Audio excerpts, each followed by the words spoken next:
Welcome to Drive Time with Mr. Otway. And this morning, I'm going to talk to you about medieval crime and punishment. Now, the idea of this is a bit of a revision series, and you can log in whenever you want and hear a little bit about different bits and pieces. So, medieval crime and punishment. The medieval times itself, well, the best place to start would probably be the fact that everybody was incredibly religious. For the whole of the medieval period, there was only really one type of Christianity, and everybody was that. It wasn't like people thought, oh, there might be a heaven, there might be a God, God with this. They were fairly sure, it was almost like it was fact, that there was God, heaven, and hell. And even if you did have any doubts, you wouldn't really voice them, because that might get you, terribly punished, perhaps even killed, for heresy, speaking out against the church and against God. And the church's power over the world, really, the known world, certainly England, and crime and punishment lasted until the 1700s. I mean, it started to die out by that point, but with the Industrial Revolutions when it really started to wane. But for most of that time, people didn't really understand the world. And they explained things that they couldn't explain by sort of going, God, religion was their explanation for things. The reason why religion stopped being so powerful there's lots of reasons, but one of the main reasons why it stopped being so powerful by the 1700s was the Renaissance, when people stopped thinking that God and religion was the answer for everything and started thinking that maybe there were other possible explanations, and lots of discoveries were made. But going back to the medieval period, religion had a massive influence on crime and punishment. For example, until 1215, there was trial by ordeal, whereby, and you must remember that trial by ordeal is a trial, not a punishment. Even though it sounds a bit like a punishment, it was a trial. Sometimes people in their answers talk about trial by ordeal being a punishment. It wasn't, it was a trial. The punishment comes after a trial, after somebody has been found guilty. And trial by ordeal was, of course, where the person who's accused of a crime would go through some sort of a trial, after which, or during which, God would decide whether or not you were guilty. So the classic example is trial by hot iron. They heat up an iron, a little bit like an iron you iron your clothes with. Imagine getting an iron that you iron your clothes with and putting your hand on it, or grabbing it, and having to hold it, and your skin would go like if you're putting bacon in a pan. You would get terrible burns, and you would go, ah, because it would really hurt. They would wrap up your hand, your wounded hand, and you'd have to have it like that for a few days. And then after a certain allotted time, they would open the bandages. Now, your hand wouldn't be healed, but if it was healing nicely, it wasn't infected, like oozing pus or anything like that, then they would judge that that God was sending a message that you were innocent, if it was healing nicely. If it was all oozing pus and bad things, then God would judge that God judged saying that you were guilty. Of course, it's absolutely ridiculous, and they even realised that. So that at 1215, the Pope himself said trial by ordeal has got to stop. But for 215 years of the period that we're looking at, it was seen as a fair way of putting somebody on trial. Hold on a minute. They also had sanctuary. So people in the medieval period, if they had committed a crime and the sheriff was after them, if they could make it to a church or a cathedral that offered sanctuary, they didn't all, so you couldn't just nip in your local church. But if you could get into a church that offered sanctuary, then the sheriff couldn't get you out. You had to, you could stay in the church for a certain amount of time. It's almost like you can't get me here, and you're not allowed to drag them out. But after an allotted amount of time, you had a choice. You either had to leave the country or be put on trial by in the ecclesiastical courts. Great word. This means the church courts, but it's better to use ecclesiastic or the ecclesiastical courts. And the benefit of being put on trial in a church court is they would never put you to death. So if you'd murdered somebody and managed to get away to a church that offered sanctuary, you would get a punishment. Of course you would, and it wouldn't be a nice punishment, but at least you wouldn't be executed through the church court.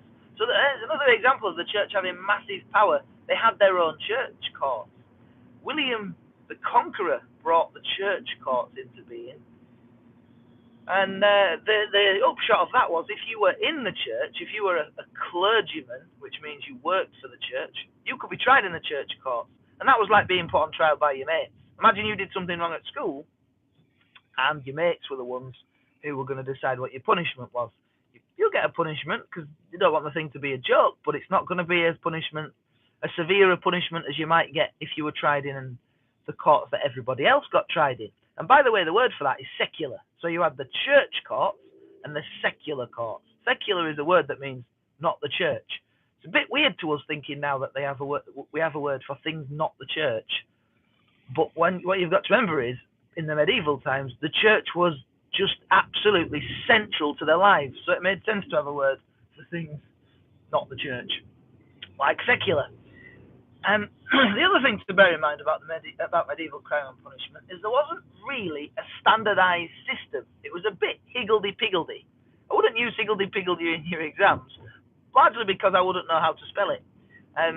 What would you say? It wasn't a uniform, structured system necessarily in every area.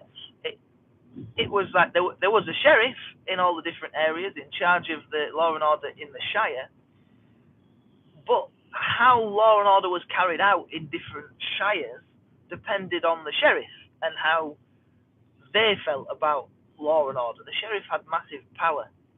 Of course, later in the period, you get justices of the peace, and they also have huge power. They have power to put people on trial, to give them punishments. People wanted that power. You didn't get paid for being justice of the peace, but it's almost like me saying to you, do you want the power of being able to give detentions? You'd be like, yes, I want that power. You don't have to pay me. I'll have that, please. But that's later on in the period. Justice of the peace came at the end of the medieval period, and they became really powerful in the early modern period. But yeah, it was sort of up to the whim of the sheriff. If the sheriff wanted to be harsh with the punishments, the sheriff could. If the sheriff wanted to be lenient, the sheriff could. So of course it paid to be friends with the sheriff, which is another reason why the sheriffs held a lot of power. And finally, the last point I will make will be about local communities. The sheriff is the recognised person in charge of law and order in a shire, but a shire is massive. The sheriff is just one man. He can't be everywhere all the time. He did have village constables, so there would be a person in a village. The villages could be very small. They could be 20 people living in a village, 40 people, not very many. You'd have one person who volunteered and would make sure law and order was being carried out in the village. But aside from that, everybody had to chip in. The country simply didn't really want to, but also they couldn't really afford to provide, say, a police force like in the industrial period.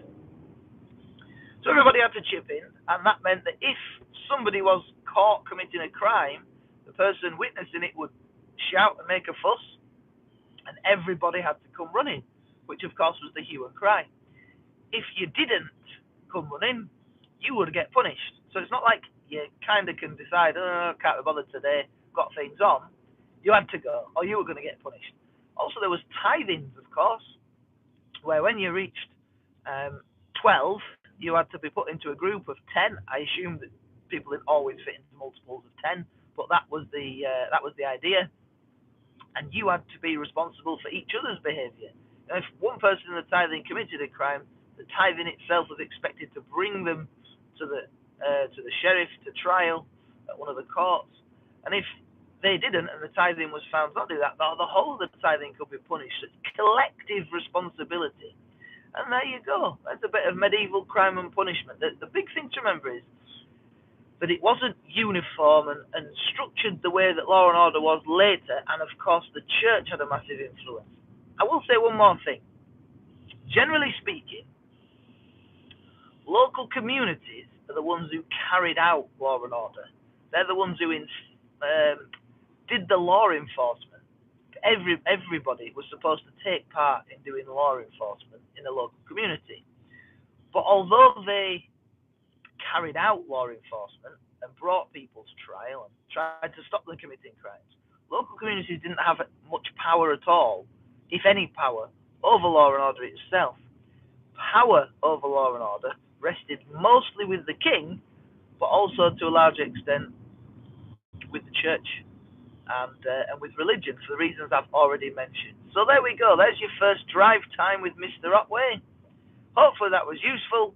If you say it was, let me know, and I'll do some more because, well, I'm just sat in the car